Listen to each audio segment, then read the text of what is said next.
Salut! On continue dans la petite série à quoi ça sert le purin. Alors là, on va parler du purin de consoude. Alors, c'est vrai qu'à chaque fois, on parle tout le temps du purin d'ortie, mais le purin de consoude, je peux vous dire qu'il est très très très important pour nos potagers, surtout si vous ne voulez pas cultiver avec des engrais chimiques. Le purin d'ortie est un engrais riche en potassium pour un potager productif, surtout pour la floraison, pour favoriser les fleurs et les fruits et le goût.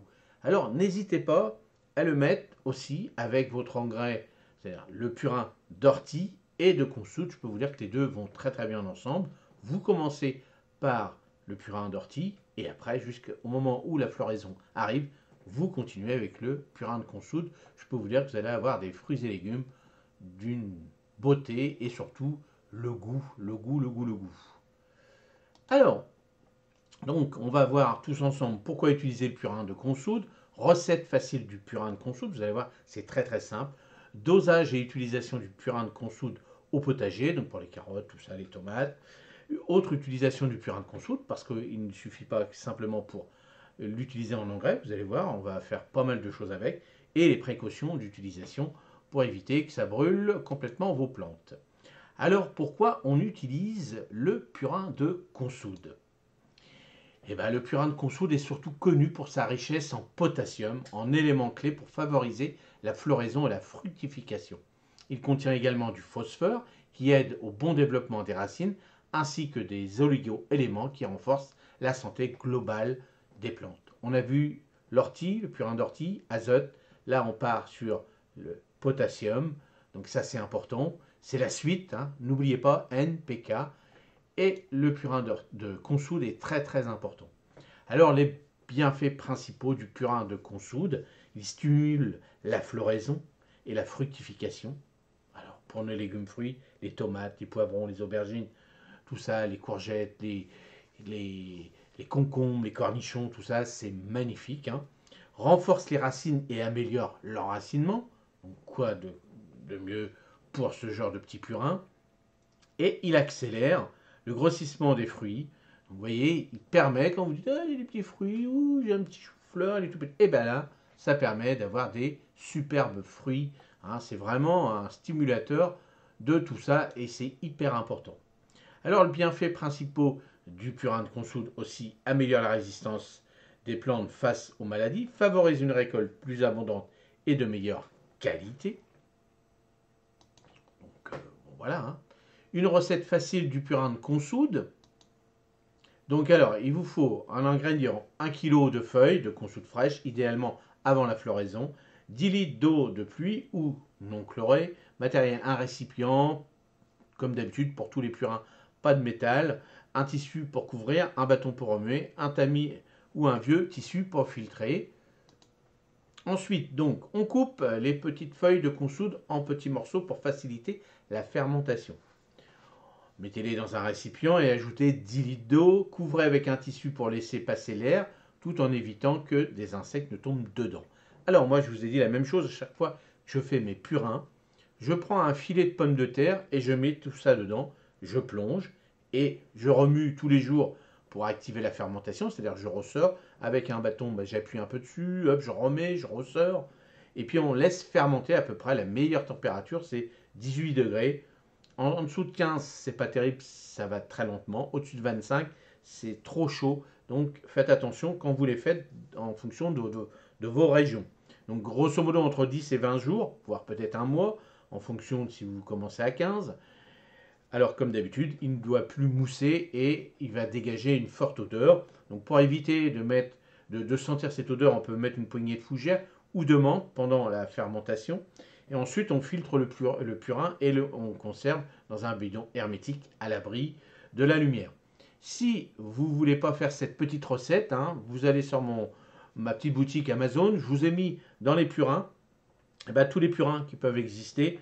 Et je peux vous dire que ce petit purin avec le purin d'ortie, le purin de consoude, et on en verra un autre pour la prochaine vidéo, cela, ça vous fait vraiment 3 petits purins très très importants qui seront bénéfiques pour votre jardin et surtout pas mettre de produits chimiques et surtout le goût, la qualité. Vous verrez la différence que ça fait. Ensuite, le dosage qu'on utilise Pour le purin de consoude au potager, donc on va voir quelques légumes. Donc le purin de consoude s'utilise dilué car il est concentré comme tous les purins. Donc voici les dosages et les fréquences d'application adaptées aux différents légumes que tu cultives. Donc j'ai mis qu'une partie bien sûr. Donc 1,5 litre de purin de consoude pour 10 litres d'eau diluée à 15%. Donc, pour les tomates, aubergines, poivrons, diluer 1 litre de purin de consoude dilué, mélange préparé avec 1,5 litre de purin pur pour 10 litres d'eau, pour arroser 1 mètre carré. Fréquence tous les 15 jours, dès le début de la floraison jusqu'à la fin de la récolte. Donc, vous voyez, vous commencez par le purin d'ortie, vous arrêtez le purin d'ortie et vous continuez avec le purin de consoude qui, lui, va continuer. Là, les plants vont être très très bons et là, lui, il va continuer surtout à faciliter la floraison et la fructification. Ensuite, il va reprendre le relais. Ensuite, pour les concombres cornichons, donc pareil, 0,5 de purin de consoude dilué pour chaque pied, fréquence tous les 15 jours à partir de la floraison. Chou-fleur, donc si vous voulez avoir des beaux choux-fleurs, brocolis, ces choux qui ont besoin d'une fleur, on met 1 litre de purin de consoude dilué pour 1 mètre carré, fréquence tous les 10 jours à partir de la floraison. Au moment où vous commencez à voir, donc il faut soulever un petit peu, vous allez voir, ça fait un petit renflement, un petit peu de feuilles qui va être concentré. Bon là, vous dites, vous tâtez un petit peu, tiens, là, ça commence tout doucement, et bien là, vous mettez votre purin de consoude tous les 10 jours et vous verrez, vous aurez un superbe chou-fleur. Alors pour les betteraves et les carottes, dilution à 0,5 de purin de consoude dilué pour une rangée de 1 mètre. Fréquence une fois par mois, donc là c'est tranquille. Les salades, 0,5 de purin de consoude, dilué pour une rangée d'1 mètre, fréquence une fois en cours de culture pour favoriser un bon développement. Vous voyez là on n'en met qu'une fois, c'est tout. Les pommes de terre, 1 litre de purin de consoude dilué pour 1 mètre carré, fréquence tous les 20 jours après la levée des plantes. Donc vous voyez, au moment où ça commence à lever, hop, vous faites ça. Donc on peut aussi diviser un petit peu tout ça et mettre, par exemple, pour la pomme de terre, la moitié d'ortie, de purin d'ortie et de consoude. Comme ça, ça fait un mélange tous les deux, si vous réussissez bien vos mélanges. Si vous n'êtes pas sûr, bien sûr, si vous êtes débutant et que vous dites, moi, j'ai pas trop envie de le faire moi-même, bon, vous achetez des petits bidons, puis vous vous entraînez à le faire courant votre année. Vous regardez, si vous voulez en mettre sur vos plantes en cours de saison pour voir un petit peu ce que ça marche, faites-le sur un seul plant, ne cramez pas tout si vous n'êtes pas sûr.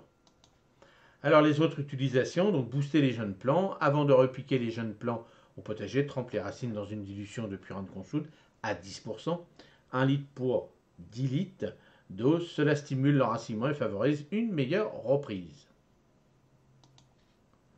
Ensuite, le purin de consoude est un excellent activateur de compost. Arrose ton tas de compost avec une dilution à 10% pour accélérer la décomposition et enrichir le compost en potassium et phosphore. Je vous le dis, moi ce que je fais directement, comme je n'avais pas encore fait mes purins, j'avais mis des feuilles, c'est pareil, vous mettez directement des feuilles dans vos couches et là ça fait la même chose, mais c'est vrai qu'en purin c'est beaucoup plus rapide.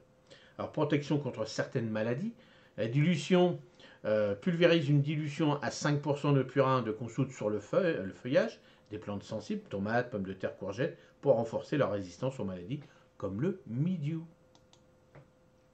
Alors, précaution d'utilisation.